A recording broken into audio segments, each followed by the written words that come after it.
नमस्कार विद्यार्थी मित्रों, आज આપણે 9મા ધોરણની અંદર 12મો પાઠ आया એમાં છે रानी। उनकी लेखिका है महादेवी वर्मा। जन्म सन 1907 और निधन है सन 1987। तो हिंदी साहित्य में महादेवी वर्मा अर्थात मैं निर्भरी दुखी बद्री और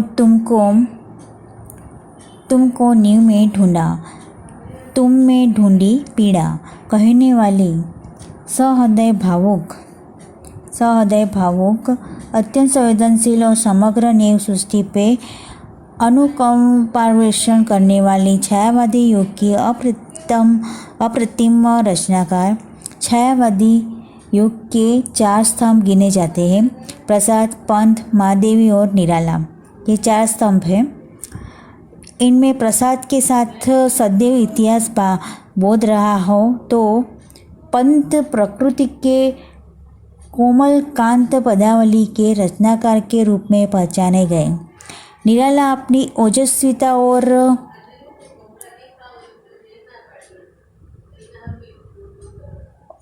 रौद्रता के लिए तो महादेवी धीर गंभीर दर्द की दास्तान सुनाने वाली कवयित्री के रूप में पहचानी गई। फर्रुखाबाद में उत्तर प्रदेश जन्मी महादेवी सही अर्थ में एक विदुषी और प्रगतिपा नारी के रूप में समग्र जीवन जी गई। मुख्यतः महादेवी कवयित्री ही रही, किंतु समृद्धि की रेखाएं जैसे रचना के द्वारा उत्तम गद्यकार, रेखा चित्रकार के रूप में अपनी पहचान बनाने में सफल रही है।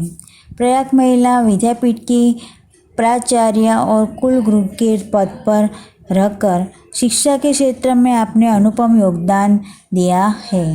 निहार, रश्मि, नीरजा, सांध्यगीत, दियशिखा, अतीत के दल चलचित्र और स्मृति की रेखाएं आदि आपकी बहुचर्चित एवं लोकप्रिय रचनाएं हैं। यह रानी नामक एक घोड़ी उनके 2 साथी निक्की और रोजी के साथ आई है और सम्मिलित है कि जिसका बड़ा मार्मिक और भावुकतापूर्ण शैली में चित्र अंकित किया गया है।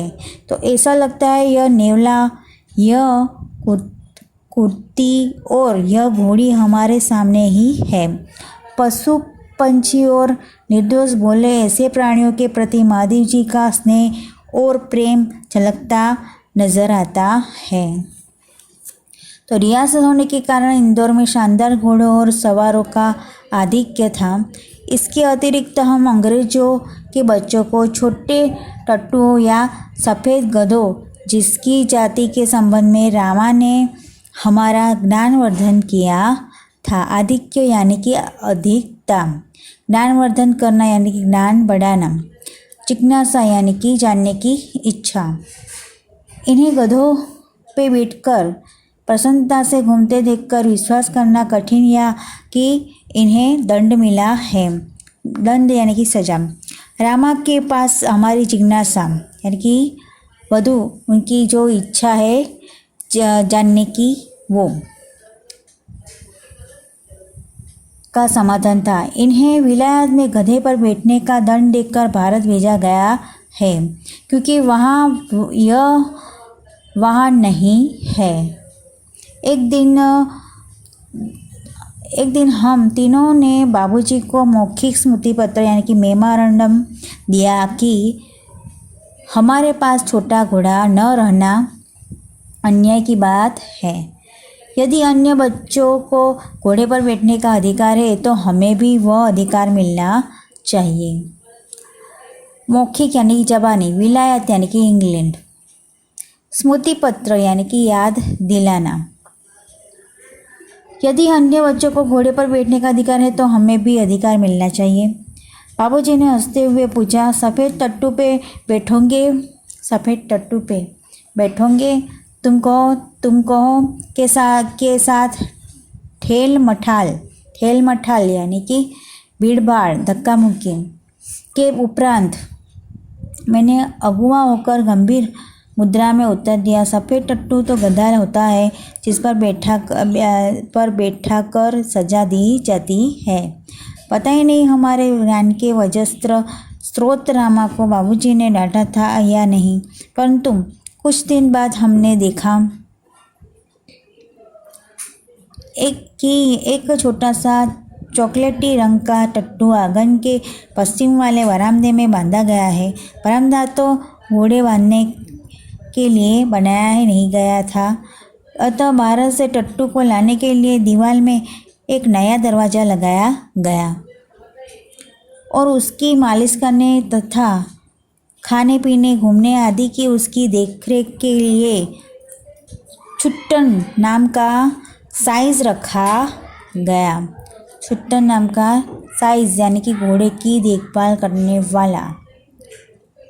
अजस्त्रोत यानी कि सदा बढ़ने वाला। अब तो हम उस छोटे टट्टू से बहुत प्रभावित और आतंकित यानी कि भयभीत। हमारे तथा हमारे अन्य साथी जीवों के लिए न मकान में कोई परिवर्तन हुआ, न कोई विशेष नौकर रखा गया। रामा को तो नौकर कहा नहीं जा सकता, क्योंकि वह तो डांटने फटकारने के लिए अतिरिक्त हमारे कान भी खींचता था और हमारी खिड़की तक दरवाजे में परिवर्तित नहीं हो सकी, जिससे हम रोजी और निक्की के साथ कूदने के कष्ट से मुक्त हो सकते। बाबूजी से यह सुनकर भी कि वह टट्टू हमारी सवारी के लिए आया है, हम सब 4-5 दिन उससे कष्ट और अप्रसन्न ही घूमते रहे, परंतु अंत में उसने हमारी मित्रता प्राप्त ही कर ली। रामा ने उसका नाम पूछने पर ज्ञात हुआ कि उसे ताज रानी कहकर पुकारा जाता है। आतंकित यानी भयभीत, गाथा यानी कि कहानी, सदय यानी कि दयालु, ईर्ष्या यानी कि जलन, रोष यानी कि क्रोध, करुणा यानी कि दया, अयाल यानी कि घोड़े के गर्दन पर के बाल। ताजमहल का चित्र हमने देखा था और रामा और कल्लू को माँ की सभी कहानियों में रानी के सुख दुख की गाथा सुनते सुनते हम उसके प्रति बड़े सदय हो गए थे। ताजमहल जैसे भवन की रानी होने पर भी यह वहाँ से कहानी की रानी की तरह निकाल दी गई है। यह कल्पना करते ही हमारी सारी ईर्ष्या और सारा रोष करुणा से पिघल गया और हम उसे और अधिक आराम देने के उपाय सोचने लगे। वह इतनी सुंदर थी कि अब तक उसकी छवि आँखों में बसी है। छवि यानी कि फोटो। हल्का चॉकलेटी चमकदार रंग जिस पर दृष्टि फिसल जाती है। दृष्टि यानी कि नज़र। खड़े छोटे कानों के बीच में माथे पे झूलना, अयाल का गुच्छा, बड़ी काली स्वच्छ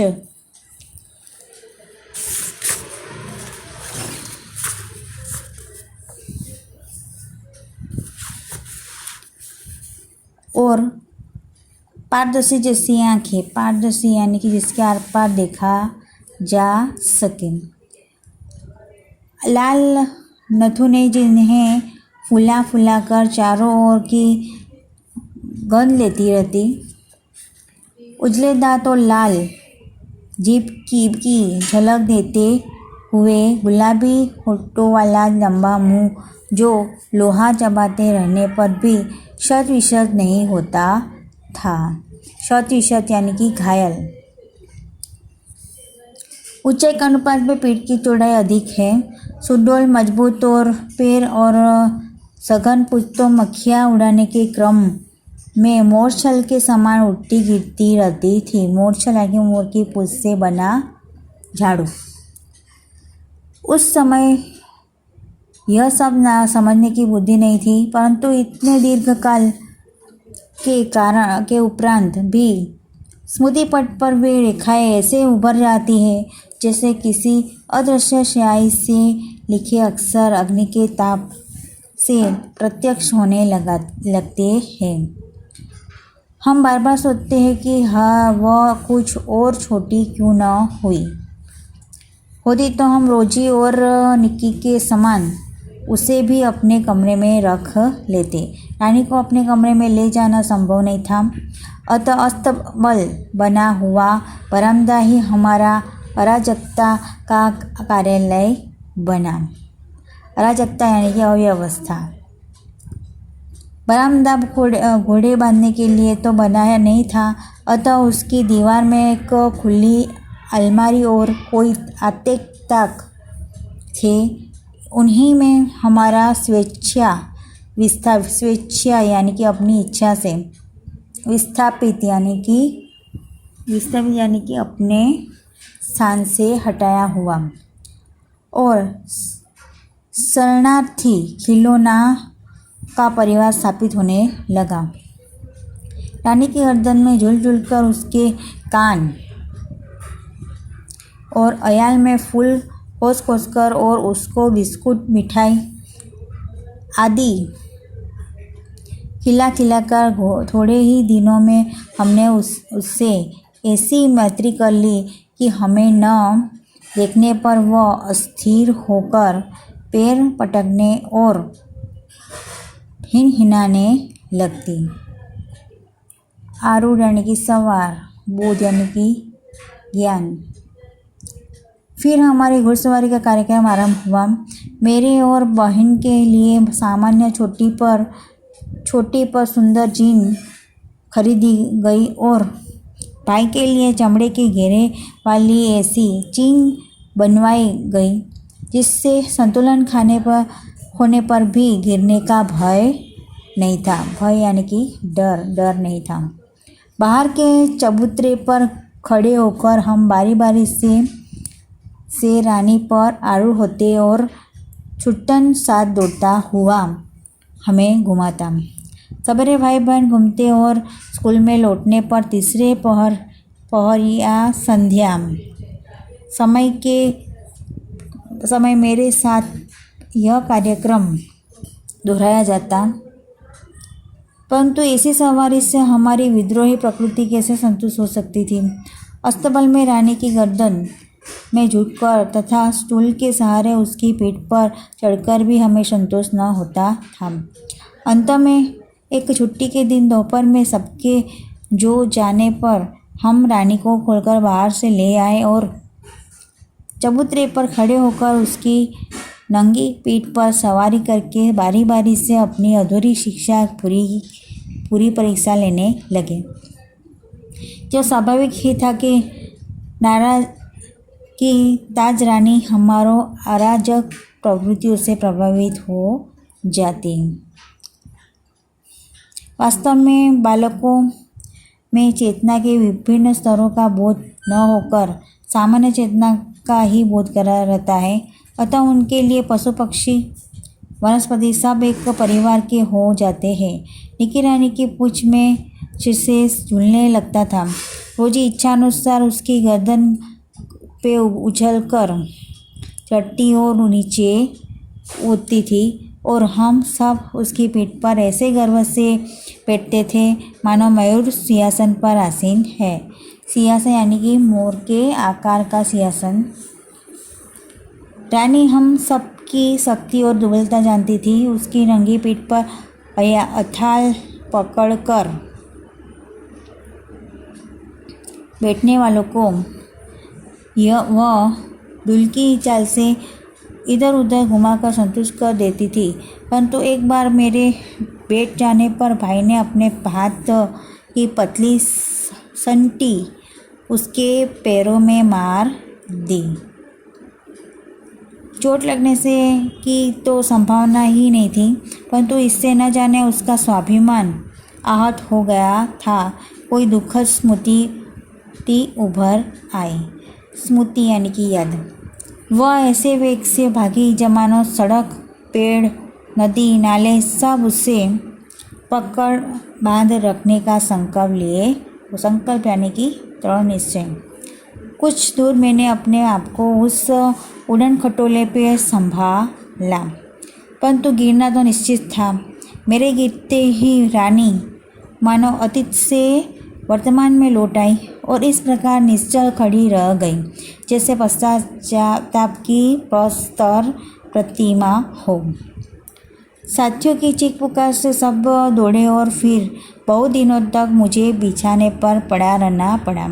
स्वस्थ होकर रानी के पास जाने पर वह ऐसी करुण पश्चाताप भरी दृष्टि से मुझे देखकर हिनहिनाने लगी कि मेरे आंसू आ गए। एक बार भाई के जन्मदिन पर नानी ने उसके लिए सोने के कड़े भेजे। सामान्यतः हम कोई भी नया कपड़ा या आभूषण पहनकर रानी को दिखाने अवश्य जाते थे। सुंदर छोटे छोटे शेर मुँह वाले कड़े पहनकर भाई भी रानी को दिखाने गया और न जाने किन प्रेरणा से वह दोनों कड़े उतारकर रानी के खड़े सतर्क कानों में वलय की तरह पहना आया। फिर हम सब खेल में कड़ों की बात भूल गए। वलय यानी कि कंकड़, छल्ला, पश्चाताप यानी कि पछतावा। संध्या समय भाई के कड़े रहित हाथ दिखकर जब माँ ने पूछताछ की तब खोज आरंभ हुई, पर कहीं भी कड़ों का पता नहीं चला। रानी अपने कान को खुरों से खोदती और हिनहिनाती रही। अंत में बाबूजी का ध्यान उसकी ओर गया और उन्होंने मिट्टी हटाने का आदेश दिया। किसी ने कुछ गहरा गड्ढा खोदकर दोनों कड़े गाड़ दिए थे। दंड तो किसी को नहीं मिला, तो रानी सारे घर के हृदय में स्थान पा गई। एक घटना अपनी विचित्र में स्मरणीय है। एक सवेरे उठने पर हमने रानी के पास एक छोटे से घोड़े के बच्चे को देखा। यह कहाँ था कह हमने रामा को इतना थका दिया कि उसने निरुपाय घोषणा की कि वह नया जीव रानी के पेट में दाना चारा खाकर सो रहा था। भाई ने उत्साह से पूछा और भी है, और रामा ने स्वीकृति से सिर हिलाया। अब तो हम विस्मित भी हुए और क्रोधित भी। ये छोटे जीव कोई काम धाम नहीं करते और हमको पीठ पर बैठाकर दौड़ने वाली रानी का दाना चारा स्वयं खाकर उसके पेट में लेटे रहते हैं। भाई ने कहा, रानी का पेट चीरकर हम कम से कम एक और बचा घोड़ा निकाल ले, तब बच्चे घोड़ों पे वे छोटे बहन भाई बैठेंगे और रानी मेरी सेवा में रहेंगे। प्रस्ताव मुझे भी उचित जान पड़ा, पर जब एक दोपहर को वह कहीं से शाक काटने का चाकू ले आया, तब मेरे साहस ने जवाब दे दिया। एक और भी समस्या की ओर हमारा ध्यान गया कि आखिर हम रानी का पेट सिएंगे कैसे। माँ की महीने सी सुई से तो सीना संभव नहीं था। टाट सीने का बड़ा सुजा रामा अपनी कोठरी में रखता था, जहाँ हमारी पहुँच नहीं थी। कुछ दिनों के उपरांत जब रानी का अश्व शिशु कुछ बड़ा होकर दौड़ने लगा, तब हमें न अपना क्रोध स्मरण रहा और न प्रस्ताव। यहाँ पे आपका जो ये पाठ है वो पूर्ण होता है और अब आपको यहाँ पे शब्दार्थ और मुहावरे लिखने हैं।